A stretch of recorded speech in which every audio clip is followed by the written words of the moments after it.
ഇപ്പോൾ നാം ശ്രവിച്ചുകൊണ്ടിരിക്കുന്നത് morning voice എന്ന ആത്മീയ ശുശ്രൂഷയാണ്. ഇന്ന് ആരാധനപരമായ ചിന്ത പങ്കുവയ്ക്കുന്നത് കർത്താവിന്റെ ദാസൻ സാം സക്കറിയ കൊട്ടാരക്കര. പാർത്തലത്തിൽ പരിശ്രയമായി, പാർത്തലത്തിൽ പരിശ്രയമായി, പാരിൽ വന്ന നാഥനെ, മമ ജീവനെ മഹേശനെ, സ്തോത്രം ശ്രീമനുവേലനെ, മമ ജീവനെ മഹേശനെ, സ്തോത്രം ശ്രീമനുവേലനെ, മമ ജീവനെ മഹേശനെ.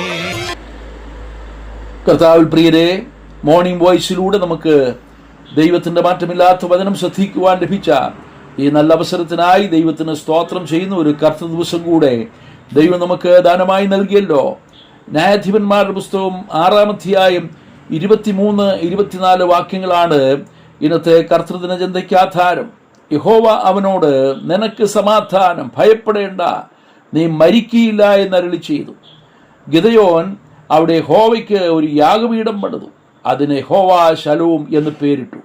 മിദ്യാന്യരുടെ കയ്യിൽ നിന്നും ഇസ്രായേലിനെ രക്ഷിക്കുവാൻ ദൈവം നിയോഗിച്ച ന്യായാധിപനാണ് ഗിദെയോൻ. പരാക്രമശാലിയായ ഗിദെയോൻ ഗോതമ്പ് മിദ്യാന്യരുടെ കയ്യിൽ പെടാതിരിക്കേണ്ടതിന് മുന്തിരിച്ചക്കിനരികെ വെച്ച് മെതിക്കുകയായിരുന്നു. മിദ്യാന്യരെ ഭയന്ന് എല്ലാവരും ഓടി ഒളിച്ചപ്പോൾ ഒരു വ്യക്തി മാത്രം ഗോതമ്പ് മെതിക്കുന്നു. ദൈവത്തിൻ്റെ നിയോഗം ലഭിച്ച ഗിദെയോൻ ആ നിലയിൽ ഇസ്രായേലിനെ സംരക്ഷിക്കുവാൻ ഒരുക്കപ്പെടുകയായിരുന്നു.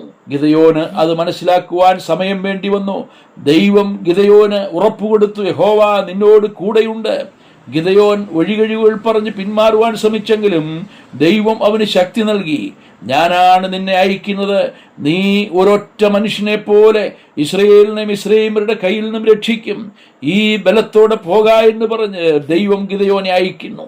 ദൈവം തന്നെ അയച്ചിരിക്കുന്നതിൻ്റെ ഉറപ്പ് ലഭിക്കുവാൻ ഗിദെയോൻ ഒരു അടയാളം ചോദിക്കുകയാണ്. ഗിദെയോൻ ദൈവത്തിന് ആ വഴിപാട് അർപ്പിക്കുകയും ചെയ്യുന്നു. ആ വഴിപാട് പാറയിൽ നിന്ന് തീ പുറപ്പെട്ട് ദഹിപ്പിക്കുകയും ദൈവം തന്നെ അയച്ചിരിക്കുന്നെന്ന് ബോധ്യപ്പെടുകയും ചെയ്തു. എന്നാൽ തനിക്ക് പ്രത്യക്ഷനായ ദൂതനെ കണ്ടതിനാൽ താൻ പരിഭ്രാന്തനായി, ഞാൻ യഹോവയുടെ ദൂതനെ കണ്ടതിനാൽ മരിച്ചു പോകുമെന്ന ചിന്ത തന്നെ അലട്ടിയിരിക്കാം.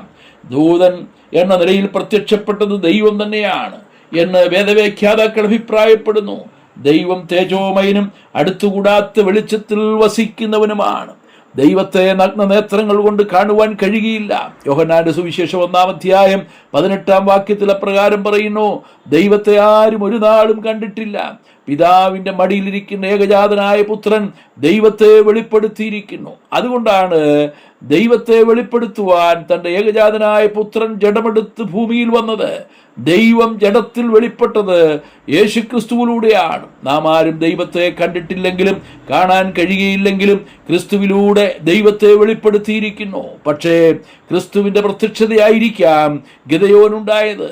ദൂതൻ പ്രത്യക്ഷപ്പെട്ട് പറയുന്ന വാക്കുകൾ പ്രത്യേകം ശ്രദ്ധേയമാണ്.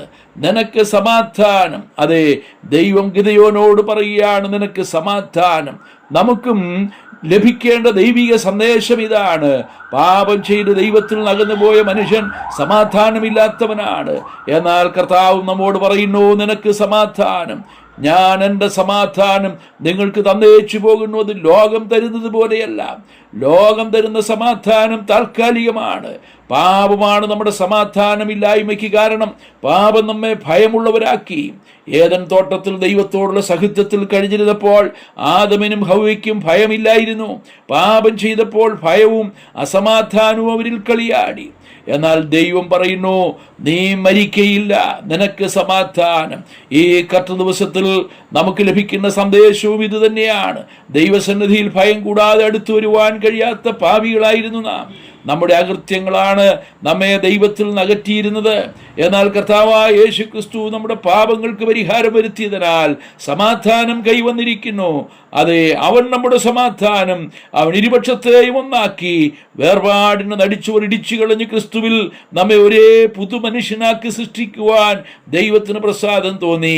മാത്രമല്ല, ഭയപ്പെടേണ്ട, നീ മരിക്കയില്ല എന്ന് ഉറപ്പും നമുക്ക് ലഭിച്ചിരിക്കുന്നു. പ്രിയരെ, മരണഭയം നമ്മെ വേട്ടയാടിയിരുന്നു. പാപത്തിന്റെ ശമ്പളം മരണമത്രേ, പാപം ചെയ്യുന്ന ദേഹി മരിക്കും. ഇതായിരുന്നു നമുക്ക് മേലുണ്ടായിരുന്ന കൈയെഴുത്ത്. എന്നാൽ ആ കൈയെഴുത്ത് ക്രിസ്തുവിൽ മായ്ക്കപ്പെട്ടു. ക്രൂശിൽ ആ കൈയെഴുത്ത് മായ്ച്ചു കളഞ്ഞു. കർത്താവ് നമ്മുടെ പാപത്തിന്റെ ശിക്ഷ ഏറ്റെടുത്തതിനാൽ രണ്ടാം മരണമായ തീപ്പൊയ്കയിൽ നിന്നും നമുക്ക് വിടുതൽ ലഭിച്ചിരിക്കുന്നു. നാം ജീവപര്യന്തം മരണഭീതിയിൽ അടിമകളായിരുന്നു. എന്നാൽ കർത്താവായ യേശു ക്രിസ്തു നമ്മുടെ മരണഭയം മാറ്റിയിരിക്കുന്നു. നമ്മെ നിത്യമായ മരണത്തിൽ നിന്നും വിടുവിക്കുവാൻ നാം അനുഭവിക്കേണ്ട നരകയാതന കർത്താവ് നമുക്ക് വേണ്ടി കൽവറിലെ ക്രൂശിൽ അനുഭവിച്ചു. അവനെ തകർത്ത് കളവാൻ യഹോവയ്ക്ക് ഇഷ്ടം തോന്നി. ക്രൂശിലേക്ക് നാം നമ്മുടെ കണ്ണുകളെ ഉയർത്തുമ്പോൾ നമുക്ക് വേണ്ടി കഷ്ടമനുഭവിക്കുന്ന നമ്മുടെ മരണഭയം മാറ്റുവാൻ, നമ്മുടെ മരണത്തിന്റെ ശിക്ഷ ഏറ്റെടുത്ത് നിത്യമരണത്തിൽ നിന്ന് വിടുവിക്കുന്ന കർത്താവിനെയാണ് നമുക്കവിടെ കാണുവാനായിട്ട് കഴിയുന്നത്. പ്രിയരേ, ഈ കർത്ത ദിവസത്തിൽ നമ്മുടെ മരണഭയം മാറ്റിയതിനാൽ നമുക്ക് ശാശ്വതമായ സമാധാനം, ദിവ്യമായ സമാധാനം, നിത്യമായ സമാധാനം കർത്താവായ യേശു ക്രിസ്തുവിലൂടെ നമുക്ക് ലഭിച്ചതിനാൽ നമുക്ക് ദൈവത്തിന് സ്തോത്രം ചെയ്യാം. ഈ കർത്ത ദിവസത്തിൽ നമ്മുടെ കർത്താവ് നമ്മെ സ്നേഹിച്ച മഹാസ്നേഹത്തെ ഓർത്തുകൊണ്ട്, നമുക്ക് വേണ്ടി കർത്താവ് അനുഭവിച്ച വ്യഥകളെയും പങ്കപ്പാടുകളെയും ഓർത്തുകൊണ്ട്, നമുക്ക് വേണ്ടി അല്പസമയത്തേക്ക് കഷ്ടമനുഭവിച്ചവനെങ്കിലും മരണത്തിന്റെ അധികാരിയായ പിശാചിനെ തൻ്റെ മരണത്താൽ നീക്കി ജീവപര്യന്തം മരണഭീതിയിൽ അടിമകളായി നമ്മയൊക്കെയായി വിടുവിച്ചതിനാൽ, നമ്മെ ദൈവത്തോട് നിരപ്പിച്ചതിനാൽ, സ്വർഗീയമായ സമാധാനം നമ്മുടെ ഹൃദയങ്ങളിൽ നൽകിയതിനാൽ നമുക്ക് ദൈവത്തിന് സ്തോത്രം ചെയ്യാം. കർത്താവിന്റെ നാമം ഇന്നും എന്നേക്കും മഹത്വപ്പെടുമാറാകട്ടെ. സ്വർഗീയ പിതാവേ, ഞങ്ങളുടെ മരണഭയം നീക്കിയത് കൊണ്ട് സ്തോത്രം, ഞങ്ങൾക്ക് സമാധാനം നൽകിയത് കൊണ്ട് സ്തോത്രം. ഇന്ന് ഞങ്ങൾ അനുഭവിക്കുന്ന സ്വർഗീയ സമാധാനത്തിനായി ഞങ്ങൾ അങ്ങേക്ക് സ്തോത്രം ചെയ്യുന്നു.